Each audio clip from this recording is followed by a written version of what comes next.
আপনাদেরকে শোনাচ্ছিলাম যে অরূপ চক্রবর্তী তিনি ঠিক কি হুঁশিয়ারি দিয়েছেন বাঁকুড়ার এই তৃণমূল প্রার্থী। অন্যদিকে প্রসূন বন্দ্যোপাধ্যায়, যাকে হাওড়া লোকসভা কেন্দ্র থেকে তৃণমূল এবারে প্রার্থী করেছে, আর তাকেই পড়তে হয়েছে বিক্ষোভের মুখে।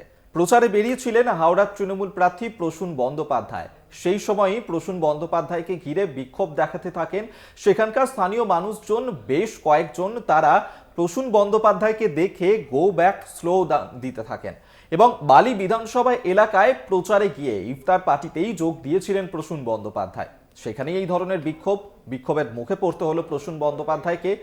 যে অভিযোগ করা হচ্ছে যে তাকে এলাকায় কোনো দরকারে পাওয়া যায় না, এমনই অভিযোগ শানান প্রসূন বন্দ্যোপাধ্যায়কে ঘিরে সেখানকার স্থানীয় মানুষজন। সেই কারণেই এদিন প্রচারে বেরোতেই তাকে বিক্ষোভের মুখে পড়তে হলো। তাকে ঘিরে গো ব্যাক স্লোগান দিতে থাকে তারা।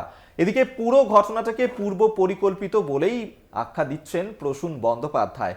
হাওড়ার তৃণমূলের প্রার্থী এবারের লোকসভার নির্বাচনে তাকেই সেই বিক্ষোভের মুখে পড়তে হলো। প্রচারে বেরিয়ে ইফতার পার্টিতে যোগদান করেছিলেন, সেখানে গিয়েই এই ধরনের বিক্ষোভ।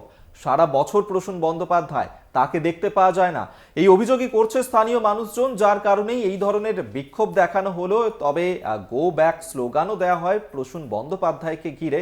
তবে এই যে গোটা ঘটনা ঘটেছে, সেই সমস্ত ঘটনাটাকেই পূর্ব পরিকল্পিত, অর্থাৎ আগে থেকেই সাজানো, এমনটাই কিন্তু বলছেন প্রসূন বন্দ্যোপাধ্যায়।